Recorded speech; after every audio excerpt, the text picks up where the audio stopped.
Hello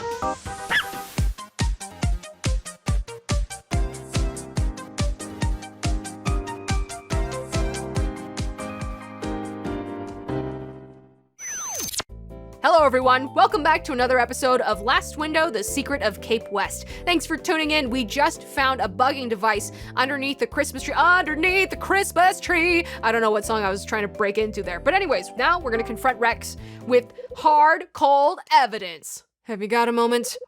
You again. Don't you ever quit. There's no need to get worked up this time. I was just about to leave anyway. Catch you later, Kyle. Hold it right there. What is it now? Looks like you're out of luck. I know why you're here. Oh? I love this music. It's so tense and dramatic every time. And what do you think you know? Everything I need to know. I doubt that. For starters, I know exactly why you've been poking around the building. It's been bugging me for a while now, like you've been bugging the building. Haha, that's a joke anyways. It's been buzzing around me all the time like an annoying fly.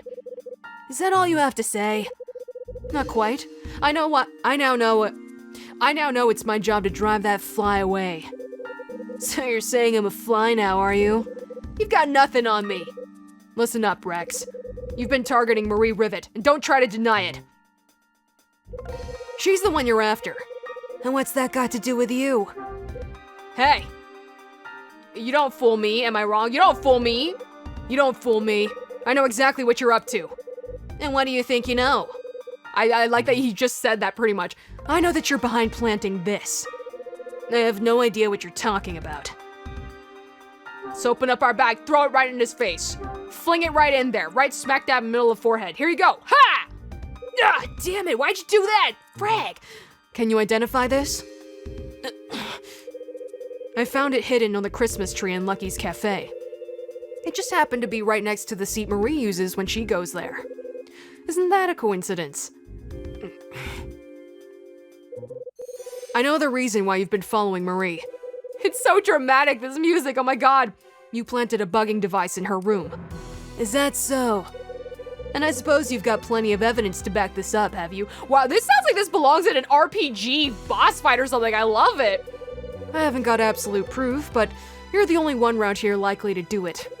Give it up, Kyle. You can't prove anything. Make no mistake. I'm a salesman now, not a cop.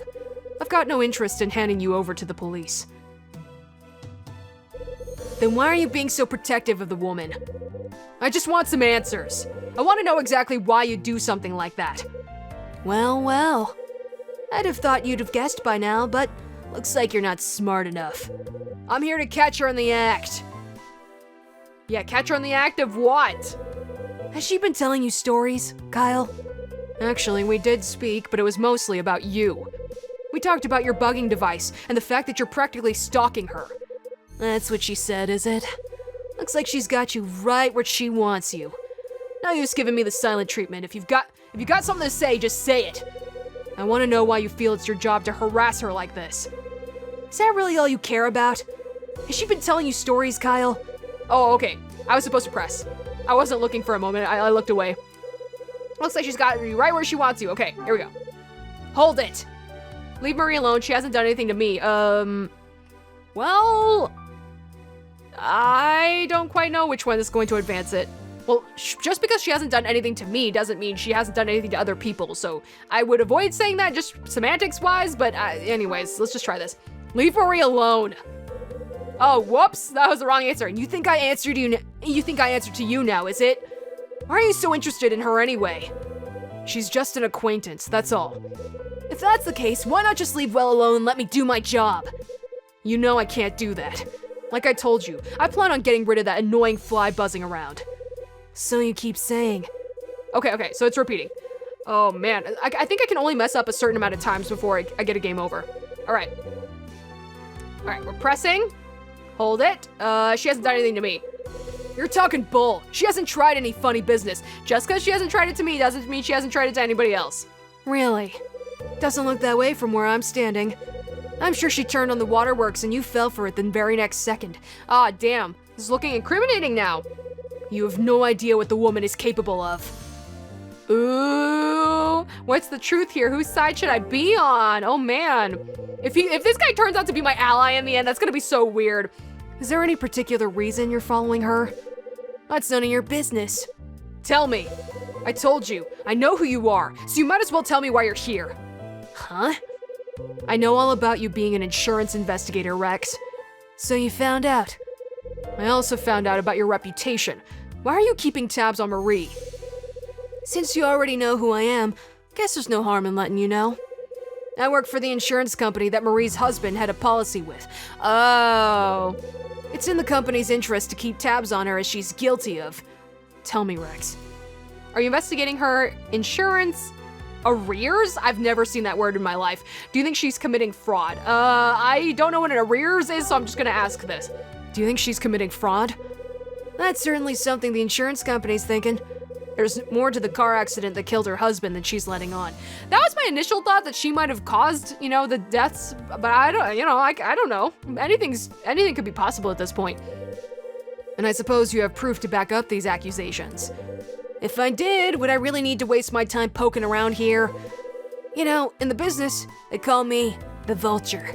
Sure, my fee's a little high, but it's cheaper than the company paying out the amount she's due.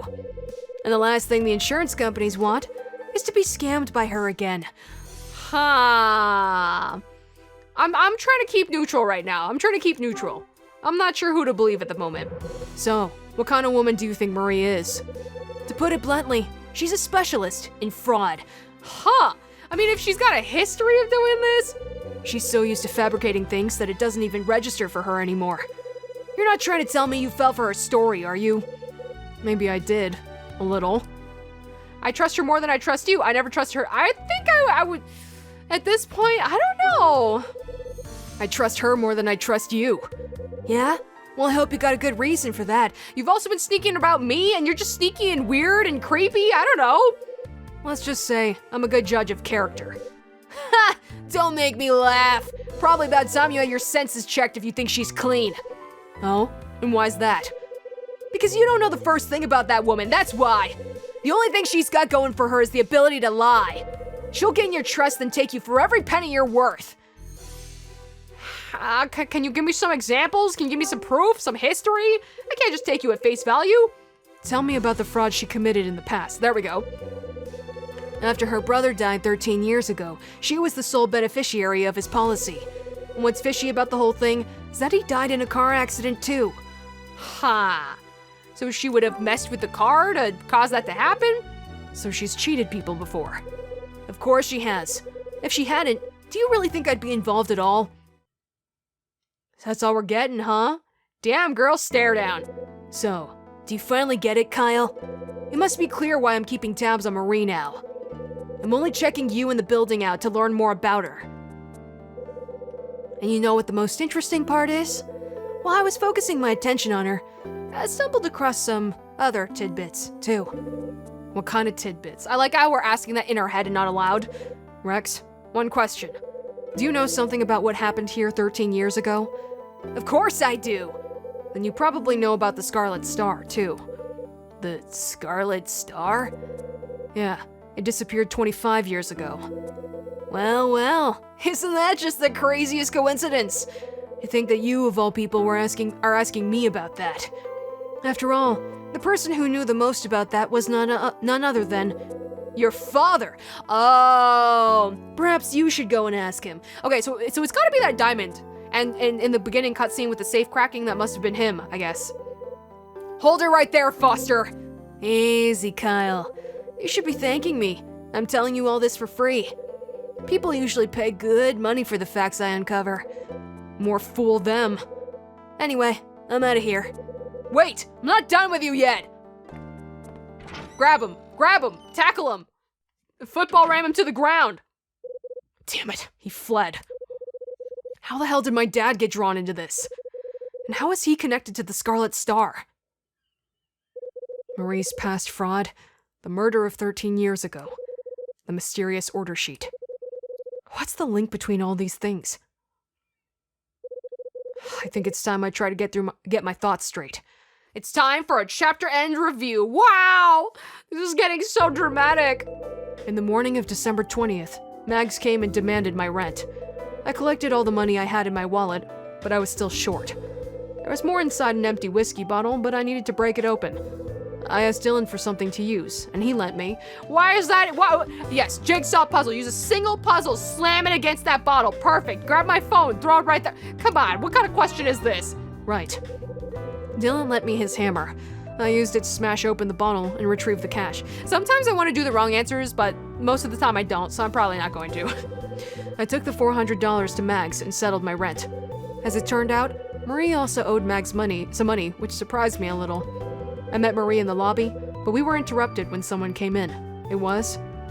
Interrupted in the lobby when someone came in? Wait, oh, Rex. Right. It was none other than Rex Foster who came in when we were talking. As soon as Marie saw Rex, she fled back to the safety of her room.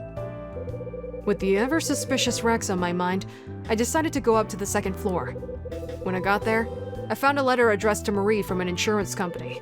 After I handed it over to her, she told me about quiz application form, yay, to get $1,000 for a crossword, yay! Okay, bugging device. Right. She told me about a bugging device she'd found in her room. After talking to Marie, I went back to my room. Soon after, Rachel called.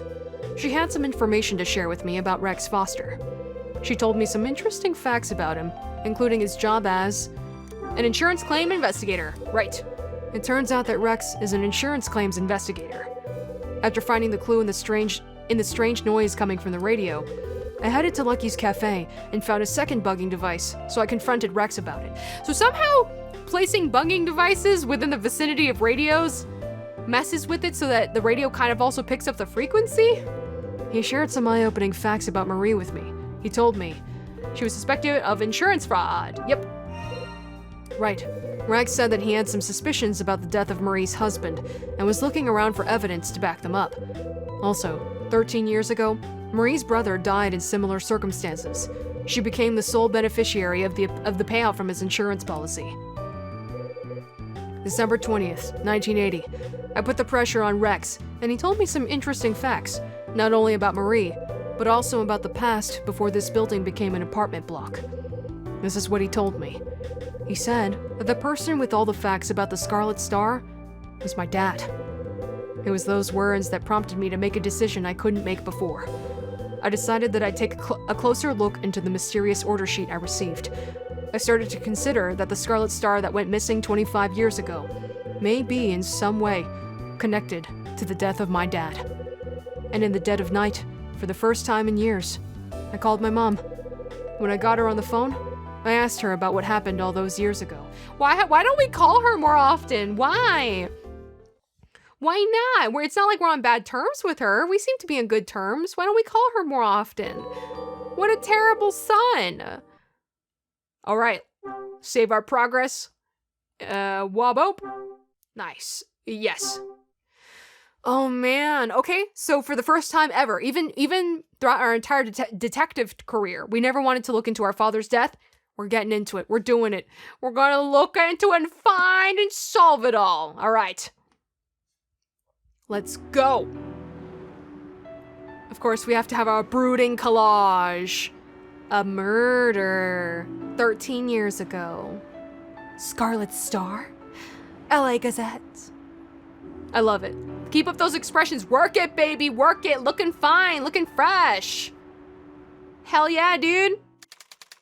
Chapter 4, December 21st, 1980. It's almost Christmas! December 21st, Sunday morning. Sunday morning, I'm a blah blah. How does that song go? I wake up suddenly again. As soon as I open my eyes, I can hear my mom's voice echoing in my head. Last night on the phone, she said, "Scarlet Star?" No, I never heard your father say that. Still half asleep, I get out of bed, wash my face, and throw on some clothes. I decide to take a stroll to a small park I know 2 blocks from here. Do I actually get to see it? There's no way I get to walk around. There's probably just gonna be cutscenes. The chill air that breezes past me as I sit on the cold bench is kind of refreshing. It definitely helps to wake me up a little more. Can I see the park? Can I see the bench? No, just the beautiful shot of you? Okay, that's fine. Item. Locate the Scarlet Star, which disappeared at Hotel Cape West 25 years ago. No matter how hard I try, I just can't get that mysterious order sheet out of my head. Oh, okay, that was fast. We're like, all right, it's too freaking cold out here. Bye, I'm going back in there. I think it's about time I checked out the 4th floor. Mr. Hyde, hold it right there! Huh? Oh, hello! Betty?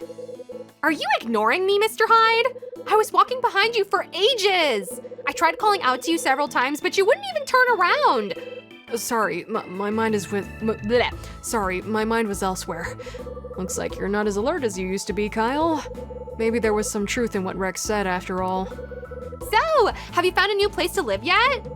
Haven't even started looking. You're taking it very easy for someone who will be out of on the streets shortly. How about you? When do you plan on moving out? I'm all set to go on Friday. I'll be here for Christmas, though. After all, I wouldn't want to miss Santa now, would I? If I moved away before that, how would he know where to deliver all my presents? Are you kidding me? Tony's such a nice guy. He said he'd be my Santa this year. He what? I know, isn't it great? He even said he'd get me the Bella Regina handbag I've been dreaming about. Look, this is such a weird relationship. Like, he's obviously all over her and she's not into him, but she's like, you know what? If he's gonna be into me, might as well at least let him be my sugar daddy. Let him buy me things. You know, it's his choice and it's her choice. So I just hope that Tony's not expecting too much out of it because she's clearly not really showing much interest. Bella Regina? That a person or something? Come on, Mr. Hyde. Everyone knows Bella Regina. It's the brand that's taking the world by storm. Clothes, handbags, that brand has everything a girl could want. The prices are a bit high, but it's all so gorgeous. Are you seriously? And you seriously think Tony's gonna come through and get this for you when he can't even pay his own goddamn rent and is constantly hounding me for money and asking me to pool my money for the lottery? Sure. He keeps saying how he's gonna be getting some serious cash any day now. Serious cash? Him? After seeing a movie last night, he asked me what I wanted for Christmas. Did you guys see the movie together? I thought it'd be rude not to accept his offer to get me something. I hope you know what you're getting yourself into, Betty. He set his sights on you. You shouldn't lead him on if you don't care about him. Yeah, that too, right? I don't know. Because I guess Tony can't tell because she's being nice to him. So I guess she's in the wrong too, but like, I don't know. Tony, can't you tell? She's not into you. I don't know, man. You don't have to worry about me, Mr. Hyde. Tony knows all too well that he's not my type, right? Like, he seems aware, so I don't know. Oh, did you hear the news? About the jewelry robbery that happened nearby. Yeah, I heard. It happened at a jeweler's very near where I work. I couldn't believe it when I heard. That reminds me. I wonder who that woman in the hat was. Who is she visiting? Are we getting a flashback? Yes, we are. Is she wearing Bella Regina clothing? Is that why that's going to be relevant? I'm sure Bella Regina is going to play a part somehow. Maybe she was paying a visit to one of the tenants here. Hey, Betty, did you see a woman wearing a hat hanging around on Thursday night? She might have been visiting someone living here. A woman wearing a hat? Can't say I did. Sorry. Never mind then. Okay, see you later, Mr. Hyde. Betty says goodbye and makes her way up the stairs. Well, it was nice seeing you, Betty. It sounds very complicated between you two, but all right. So I don't really know where I'm headed. I guess I'll start walking up the... Oh, okay. Hello, who's interrupting me? Huh? Oh, hi, Mags. Greetings, Mr. Hyde. Good morning, Mrs. Patrice. Have you been out? Yeah, just went for a short stroll. It was like 2 seconds, honestly. Really? Is that so? I'm glad I caught you. I wanted to thank you again for settling your rent. It may not have been as prompt as desired, but at least I got the money in full. If only some others could follow your example and do the same. Miss Rivet in 206, for example. She called to ask if I would wait a little longer. And Mr. Wolf, well, he's performed his usual disappearing act. I mean, this is the busiest I've ever been since coming here, and having unreliable tenants is a burden I'd rather not have to bear. Yeah, I imagine it's a pain. It certainly is, Mr. Hyde. Oh, by the way, there's something I have to mention. What is it? Before we vacate the building, we'll be cutting the power to rooms that aren't in use. The 4th floor is scheduled first. It will have no power as of the 25th. The power to the hallway will be off too, and I'd like you to refrain from going there. Please don't do that. Mrs. Patrice, can I ask you something? That depends. What's it about? If it's about the incident 13 years ago, I will clock you over the head right now. Would it be possible to see the rooms up there before the power's cut off? And why would you want to do that, Mr. Hyde? Do you have a valid reason? Not really, just wanted to satisfy my curiosity. There really is nothing of interest up there. It was never renovated like the other floors, so it's just as it used to be. Even more interesting, I imagine that by now, the rooms are literally covered in dust as well. Surely there's no reason why you would need to go and see those rooms. Actually, I've been wanting to take a look around up there since moving in. When I heard we'd all be moving out, I just thought this would be my last chance. I know it must sound strange, but I'd really like to take a look around. Would you make an exception? Just this once? I'm sorry, Mr. Hyde. That area is off limits for a reason. It's in a state of disrepair, and if an accident were to befall you, I'd be responsible. Don't cause any unnecessary trouble for me. I have enough to deal with as it is. Yes, of course you do. In fact, I'd be grateful if you could avoid mentioning this again. The 4th floor is strictly off limits to tenants. That's one of the reasons the fire door was installed. Actually, I've been told rather specifically to leave that floor untouched. The new owners were quite clear about their wishes. Oh, what the heck? That's very specific. Personally, I find it ridiculous. Why would you want to see those rooms at all? Okay, point taken. Just keeping them off limits takes more effort than you may think. It would have been far more practical to have converted them along with the rest. Interesting. Okay, well, let's ask her more about, the owners and the 4th floor and stuff in the next episode. So the new owners know something about the history of this place. And yeah, you know, the sudden move, she's not really telling us about details and stuff.